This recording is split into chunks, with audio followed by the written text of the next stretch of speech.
अभी सूरज ढला नहीं, जरा सी शाम तो होने दे। मैं खुद ही लौट जाऊंगा, जरा नाकाम तो होने दे। मुझे बदनाम करने का बहाना ढूंढता है जमाना, मैं खुद हो जाऊंगा बदनाम, जरा नाम तो होने दे। जी हाँ दोस्तों, कई लोग आपके लिए टिप्पणी करते रहते हैं, आपकी आलोचना करते रहते हैं कि ये नहीं कर पाएंगे, वो नहीं कर पाएंगे। उन लोगों को कहने दीजिए और आप अपनी मेहनत करते रहिए। आप सफलता मिलना और ना मिलना ये अलग की बात है, लेकिन जब आप दिल से मेहनत करते हैं तो सफलता जरूर मिलती है। और मैं आपके साथ खड़ा हूं, आपका एजुकेटर कुलदीप सचान, आपके एनडीज के ऑनलाइन प्लेटफॉर्म पर स्वागत करता हूं।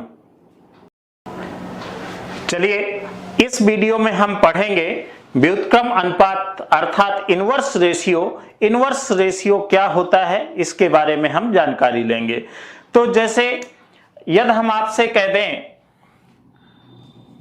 3:4:5, अभी 2 पर ही काम करें। पहले 3:4 का व्युत्क्रम अनुपात क्या होगा, व्युत्क्रम अनुपात क्या होगा। तो इसका व्युत्क्रम अनुपात निकालना है तो व्युत्क्रम का मतलब उल्टा लिखना, और 3 का उल्टा कितना, 1/3 हो गया, और 4 का उल्टा कितना हो जाएगा, 1/4 हो जाएगा। जब इसको सिंप्लीफाई करेंगे तो कितना आ जाएगा, 4 एकम 4 का क्रॉस प्रोडक्ट करते हैं कि नहीं करते हैं, तो 4 एकम 4 3 एकम 3 अर्थात 4:3 प्राप्त हो गया। ये मैं बेसिक वीडियो में भी समझाया था कि इस प्रकार लिखा है तो कैसे करना है, लेकिन यहां पर व्युत्क्रम अनुपात क्या होता है इस बात को समझना जरूरी है कि व्युत्क्रम अनुपात क्या होता है। अब व्युत्क्रम अनुपात का प्रयोग भी कई जगह होता है। जैसे हम आपसे कह दें कि कोई भी संबंध है तो वहां पर प्रयोग, लेकिन उससे पहले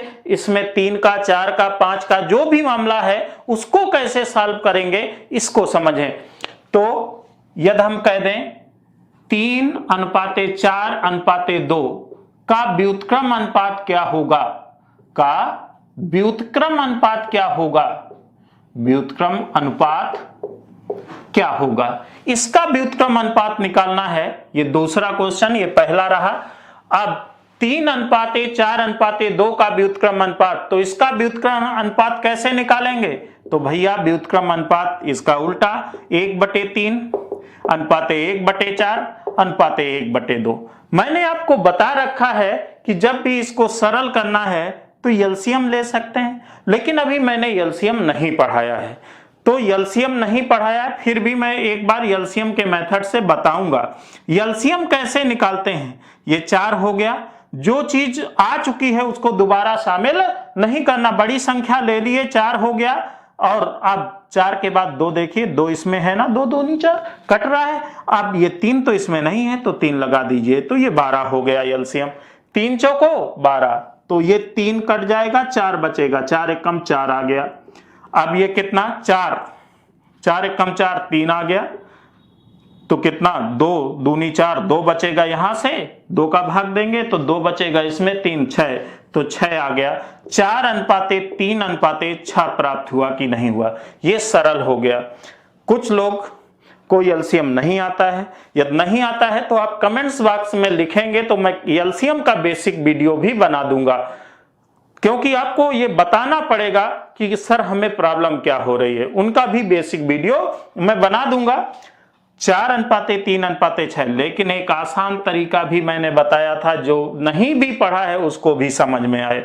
क्या, 1/3 1/4 जो लिया जाए उसका अंश ले लीजिए, बाकी सबका हर ले लीजिए। 4×2 अनुपाते 1×3×2 हो गया, 1×3×4 हो गया। क्लियर है, कुछ कटता हुआ दिखाई दे रहा है, 2 यहां से कटेगा, 2 दूनी 4 अर्थात 4 3 और 3 दूनी 6। इस प्रकार 4:3:6। ये मैं आशा करता हूं यह चीज आपको समझ में आ गई होगी। चलिए आगे बढ़ते हैं।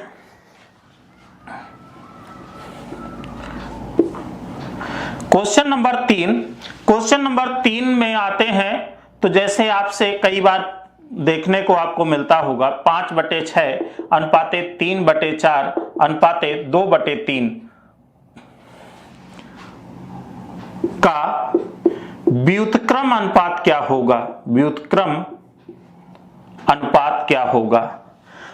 व्युत्क्रम अनुपात क्या होगा? कुछ लोग समझ रहे हैं बहुत आसान चीज है, लेकिन अभी मैं विकल्प में आपको कंफ्यूजन में डालने वाला हूं। वो कंफ्यूजन कि कब कौन सा विकल्प सही मारना है। दोनों विकल्प दिए होते हैं और दोनों सही होते हैं, तो यह भी आपको आना चाहिए कि किस विकल्प को वरीयता मिलनी चाहिए, कौन सा ऑप्शन सही लगाना चाहिए एग्जाम में। तो देखें जरा, 5/6 3/4 2/, तो इसका व्युत्क्रम अनुपात, तो व्युत्क्रम करोगे तो 6/5 हुआ। इसका व्युत्क्रम कितना हो जाएगा? 4/3 हो जाएगा। इसका व्युत्क्रम कितना हो जाएगा? 3/2 हो जाएगा। देखिए मैंने इसको अब सरल करना तो बता ही रखा है। क्या मैंने बताया था सरल करने में कि 6/5 जो लिया जाए उसका अंश लिया जाए, 6 लिया गया, बाकी सबका हर लिया जाए, 3/2 अनुपाते। अब देखें यहां पर 4/5/2 हो गया अनुपाते 3/5 हो गया। अब देखिए कुछ कॉमन दिखाई दे रहा है क्या सर किसी स्थान पर? 6 3 3 3 इसमें है, इसमें नहीं मिल पाएगा 3, इसमें तो है, 2 इसमें मिलेगा, इसमें नहीं मिलेगा, तो कुछ भी नहीं कट रहा है, तो आप ऐसे ही रख दीजिए। 6 का 18 18 दूनी 36 हो गया अनुपात है। 5 को 20 20 दूना 40 हो गया। 3 का 9 9 45 हो गया। ये बात समझ में आ गई कि 36 अनुपाते 40 अनुपाते 45। अब देखिए इसके ऑप्शन में ये भी होगा और ये भी होगा। एग्जाम में जब आता है तब क्या करेंगे? सर दोनों ऑप्शन सही थे, कौन सा सही लगाएंगे यह ध्यान दीजिए। कौन सा सही लगाएंगे भैया? ये वाला, क्योंकि जब भी आपके सामने सही चीजें आती हैं तो सीधी सी बात है, रोटी खानी है तो ये बताओ कच्ची वाली रोटी खाओगे कि पक्की वाली? रोटी का मतलब स्टैंडर्ड रूप से तो पकी पकाई रोटी होता है ना, कच्ची रोटी तो कोई नहीं खाना पसंद करेगा। तो यही है कि पका पकाया आंसर ये है, ये कच्चा आंसर है, तो इसको नहीं लगाएंगे। दोनों ऑप्शन विकल्प में दिए रहते हैं। कई लोग क्या कहते हैं, उल्टा वाला सर ने बताया था, पहले नंबर पे दिया है यही मार के चले जाते हैं, लेकिन ये सी नंबर में या डी नंबर में दिया होता है। इसलिए इस बात को ध्यान रखिए कि जो आपका स्टैंडर्ड फॉर्म होता है वही आंसर में दिया जाता है। तो चलिए आगे इसका प्रयोग सीखते हैं। देखिए अब ऐसे सवाल आएंगे कि 3a बराबर 2b, तो a/b का मान क्या होगा? भैया a/b का मान क्या होगा? ये तो अभी मैं कुछ पिछले वीडियो में समझा ही चुका हूं आपको। तो 3a बराबर 2b, तो यहां से यदि देखेंगे a/b निकालोगे तो कितना हो जाएगा? 2/3 आ गया। तो a/b बराबर कितना आया? 2/3, अर्थात एक दूसरे के गुणांक आपस में चेंज कर दें, आ गया आंसर। लेकिन ऐसा नहीं है, अभी 3 आएगा तो आपस में कोई कंपैरिजन नहीं होगा, 2 का तो कर लेते हैं इंटरचेंज में, लेकिन जब 3 आएंगी तब क्या करोगे? तो उसके लिए सही तरीके पढ़ने हैं। तो सही तरीके क्या होंगे? अब इसका सही तरीका आप देखें क्या है। a/b बराबर, जब भी ऐसा बराबर में कुछ लिखा है तो क्या करोगे? गुणांकों का जो व्युत्क्रम होता है वही आपका इनका रेशियो हो जाएगा 1/2। तो अब इसको सरल करना तो आ गया, 2 और ये 3, तो 2/3 ऐसे है। यदि हम यहीं पर आपसे नेक्स्ट क्वेश्चन बोले तो जो भी नंबर हो आप देख लीजिएगा, ये क्वेश्चन है 3a बराबर 2b बराबर 4c। ठीक, इसका मान क्या ये है? तो a/b/c का मान क्या होगा? अब यह कैसे निकालेंगे आप? 3a बराबर 2b बराबर 4c, तो a/b/c का मान क्या होगा यह निकालना है आपको। तो यहां पर देखिए जरा, हमने कहा जो रेशियो निकालना है जब ऐसी कंडीशन होती है उनके गुणांकों का व्युत्क्रम निकाल दीजिए। तो 1/3 अनुपाते 1/2 अनुपाते 1/4। भैया जो लिया जाए उसका अंश, नहीं तो आप एलसीएम ले सकते हैं। एलसीएम 12 आ रहा है तो 3 चौको 12, ये 4 हो गया, ये 3 हो गया, ये 6 हो जाएगा, ये 3 हो जाएगा। लेकिन समझ में नहीं आया, लेकिन पीछे ये चीज हम आपको करवा चुके थे। क्या करवाए थे, कैसे, ये तो हमने डायरेक्ट रख दिया। हमने कहा जो लिया जाए उसका अंश, बाकी सबका हर। 1 गुणे 3 गुणे 4 अनुपाते 1 गुणे 3 अनुपात 3 गुणे 2 हो जाएगा। 2 2 दूनी 4, 2 कैंसिल, अर्थात 4 3 दूनी 6 अनुपाते कितना हो जाएगा, ध्यान दें 3 हो जाएगा। ऐसे निकाल सकते हैं। तो आशा करता हूं यह चीज आपको समझ में आई होगी। चलिए इसी में एक जगह गुना दिया गया होगा, एक जगह परसेंटेज दिया गया होगा, एक जगह दशमलव दिया गया होगा, तो सारी चीजें आपके सामने लिखी होंगी। तब क्या करेंगे, ध्यान दें, देखिए क्वेश्चन जैसे आपसे कह दिया जाए 3a बराबर b का 40% बराबर c का 0.6 ये लिखा है। तो a ratio b ratio c का मान क्या होगा, a ratio b ratio c का मान क्या होगा। तो कैसे निकालेंगे इसको देखें। 3a बराबर कितना, b इंटू 40%, इस प्रकार आपको सारी चीजें दी जाएंगी। तो कैसे निकालेंगे इसको ध्यान दें। a ratio b ratio c, ये बताओ भैया, यदि हम इसको देखें तो ये तो 3/1 होगा तो 1/3 हो जाएगा। अब परसेंट का मतलब क्या होता है, बटे में 100 लिखना, बटे में 100 लिखना परसेंट हटा के। तो 40/100 तो 100/40 हो गया कि नहीं हो गया। इसको क्या लिखोगे, 40/100 मतलब होता है ना, तो उल्टा कर दो गुणांक का, तो 100/40 हो गया। अब ये क्या लिख सकते हो, इसको 0.6 साइड में हम वर्क कर लेंगे। 0.6/1 तो दशमलव लगा दो, 0 से 0, 6/10 आ गया है ना। कट कर सकते हो तो कट कर दो भाई, 3/5 आ गया। तो इसको 5/3 लिख दो। 1 0 से 0 कैंसिल, ये कितना आएगा भाई, 2 आएगा, ये 5 आएगा। अब देखो 1/3 अनुपाते 5/2 अनुपाते 5/3, इसको सरल करना है।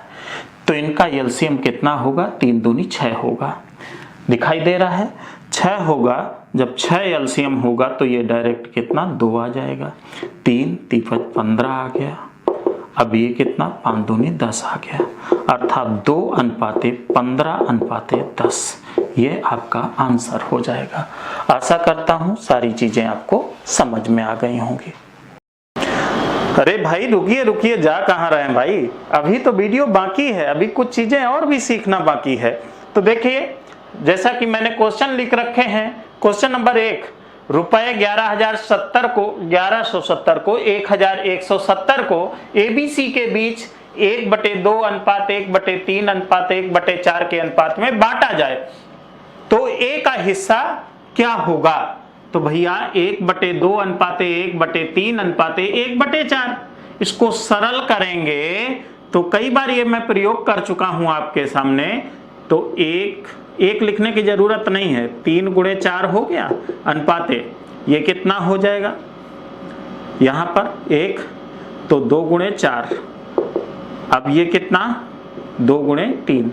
अब ये भी करना बंद कर दो, 2 दूनी 4, 2 से 2 कैंसिल 6, ये कितना हो जाएगा, 4 हो जाएगा, ये 3 हो जाएगा। आ गई बात समझ में। तो एबीसी का जो सरल अनुपात होगा वो 6:4:3 होगा। यहां से आप देखो 6 4 10 3 13 भाग हुआ कि नहीं हुआ। 13 भाग पूरा किसको डिनोट करेगा, 1170 को डिनोट करेगा, 1170 को।